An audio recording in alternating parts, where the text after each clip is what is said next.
3D platformers are making a bit of a resurgence. We've got some incredible games with some great feeling movement systems and pretty fun designs for the last few years. Although this was almost 10 years ago, Mario Odyssey sorta came out swinging, showing that in a modern age we can still make some fun and exciting platformers. Indie games have been killing it in the 2D realm for a pretty long time, and the 3D side has had a small handful, not a ton, but they've had a good few where it's been pretty decent.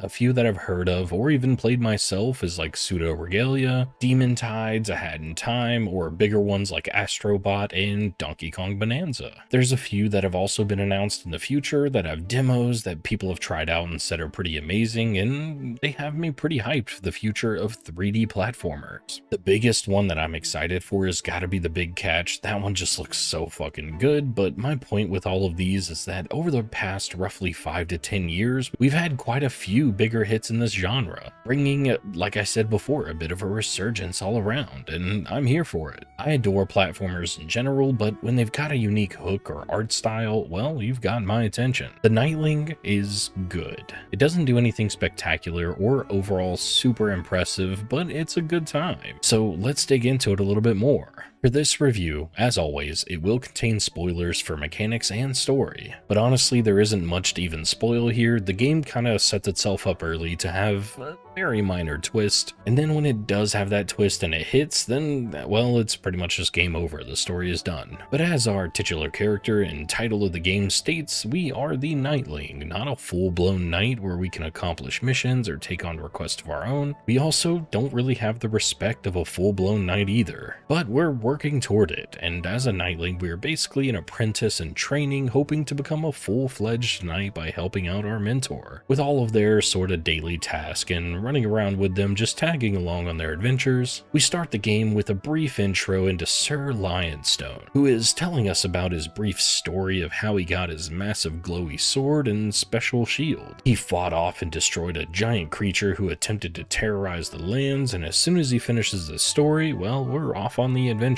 We start off in this small tutorial area, and we get the basics of combat and movement here, and it finishes off with another one of these stone creatures that Mr. Lionstone was telling us about, randomly attacking us. This moment is very scary, but it causes Sir Lionstone to chase the guy off into the distance and attempt to stop him. But he leaves us behind with his shield, and he runs off with his sword still, so we return back to our massive city and inform the queen that our hero is missing due to chasing this creature away. But of course, these creatures could be attacking, and we should prepare for such. So we are set off into the world to accomplish two different tasks, finding our mentor and kind of just helping everyone else along the way. The story isn't anything impressive. The characters, while they are well written, they don't really have any voice acting and make little goofy funny noises that are similar to old school games. It really does remind me of Banjo-Kazooie, where they just make little noises that they kind of repeat with different inflections, where they're like meh, meh, meh, meh, meh, meh.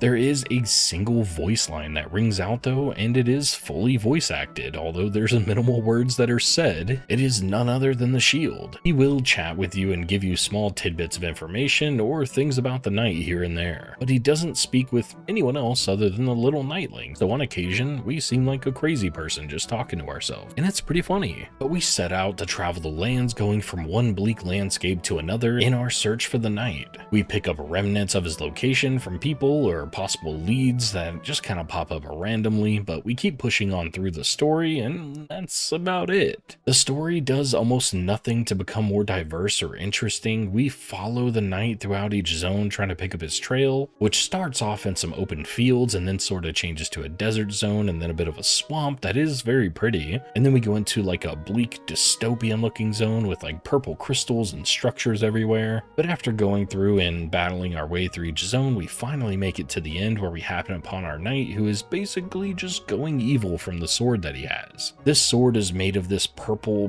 random bad material type shit, and it's magical, but it's also evil and weirdly sentient apparently. But our shield is also made of this stuff. It causes anyone and everyone everyone over time that touches it to just kind of go mad and want to destroy everything and anything in front of them, which is also what happened to the massive stone creature that Sir Lionstone said that he dispatched at the start of the story. The creature wasn't evil, he was just swayed by this randomly evil substance. It doesn't really go any deeper than this or explain anything for the most part, but we fight this big bad guy at the very end who has also become evil because he's wearing a crown made of the same purple material. This fight is actually the most impressive in the entire game. It's very fun because it utilizes the movement systems and combat in some pretty fun ways. But as we fight him, our knight gets caught up in an evil death ray beam thing, and then we actually save him. But as soon as we save him, we're going to fight the bad guy still, and he basically turns to us and says, "Good luck. I'm out." And then he runs off with the crown that we knocked off the enemy's head. And again, like I was saying before, it's a bit unique here because the crown is made of this purple stuff, and it seems like it's sentient for the most part, like it controls you in some way. But from the sword turning the knight evil, it kind of makes him take the crown back to the queen in the castle in an attempt to continue spreading its evil influence, I guess. This was a bit more interesting than I initially expected from the game, so it made it a bit more fun. We finish off this big bad dude after the knight leaves us alone to fight him, and then we rush back to the castle to warn the queen. We fight Sir Lionstone in the final battle, and it was very lackluster and boring, and then the game is over. It's simple, short, sweet, and just a decent time all the way to the end. It's very predictable and nothing that'll really stay with me. It did take me about 12 hours to beat the game, and I did a minimal amount of side quests or adventuring because I ran around a lot in the first zone and realized that every single quest just ended with slight bits of currency that allowed you to get some outfit decorations or colors and very minor upgrades. With these minimal upgrades or buying a new color for our shield or for the titular Knightling that we are, it was just not enough to incentivize me running around these massive open zones doing these random little quests. Some of them were fun and interesting and pretty funny, but the rewards were just not worth it. Getting more into the upgrades and combat, the combat is about as basic as it comes. It attempts to get more complicated and interesting as the game continues, where you can kind of combo different abilities, but it just fails at every single attempt to gain more complexity or be more interesting, because if you have more than 3 enemies near you, you're pretty much just gonna have a bad time. They all attack sporadically, but then all together at the same time as well. You cannot buffer your attacks or a block or a dodge. So you have to play this game of sit around and wait for them to act and then react in turn, and if you don't do that, you're gonna die in a few hits. You gain a new shield bash or dash attack or a special move, and it is fun at first to try these out, but once you realize how simple the combat is and how none of these really contribute to more fun, I would say, it's just the same old boring smack, dodge, maybe block sometimes, and then repeat. The movement, on the other hand, as a platformer, it's pretty fucking good. From using a Zelda-like glider to get around and sliding on your shield all the time, it feels really great. I just wish that these had a bit more polish to them sometimes and that they allowed for momentum to be built up across the moveset. Because as you're playing and you're kind of sliding around or double jumping or whatever you're doing, you lose speed so quickly, and it does not maintain that sense of kind of being quick and nimble that I wish it had. The game almost purposely slows you down, which led to less fun in my book. If you were faster, could build that momentum over time and kind of carry it over into combat even, that would feel so much better. Upgrades, on the other hand, are a bit diverse. They allow you to equip some different perks for combat, which again, the combat kind of sucks, so the perks don't really do a ton to change this. Along with the blacksmith and the knight academy, these are different upgrade trees that don't really change up combat much, and they only add some small wrinkles and options that are relatively simple. Along with the different systems that they have here for progression is just not that interesting. You do gain new movement abilities that allow you to traverse the next zones, similar to other games where you're kind of locked off until you complete that story mission. Then you unlock the glider, or you unlock this other ability, or whatever it is. There's also a handful of puzzles in place that, especially in dungeons, whenever you go into these, you do a bit of jumping, you do a bit of puzzles, and my gripe here is that some of the puzzles were were broken and they kind of pissed me off because I had to reload the game on occasion just to make them work right. It wasn't horrible. The game saves very often, and I was lucky for this because, man, did I jump off a ledge or two, or did I fuck up somewhere else? But other times it was just frustrating to have this puzzle section just completely blocked off due to it being broken. But again, you only get set back maybe 5 or 10 seconds, or a maximum like 30 maybe, and then you take right off from where you began. I enjoy that for these sort of games. If it didn't have a quick save system like this where it just kind of saved on its own automatically, I would be pulling my fucking hair out.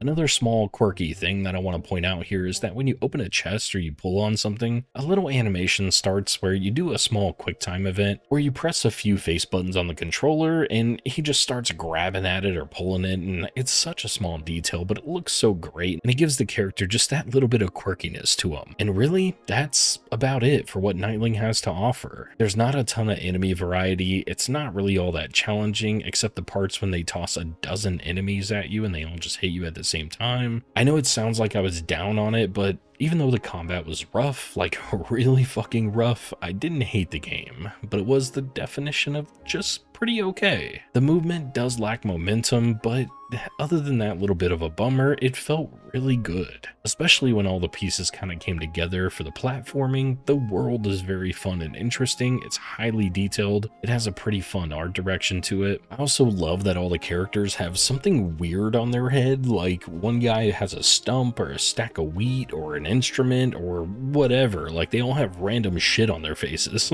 and they don't really explain this, but it's kind of joked about here and there. People are like, God damn, I wish I didn't have to wear this thing in my head because it is fucking hot.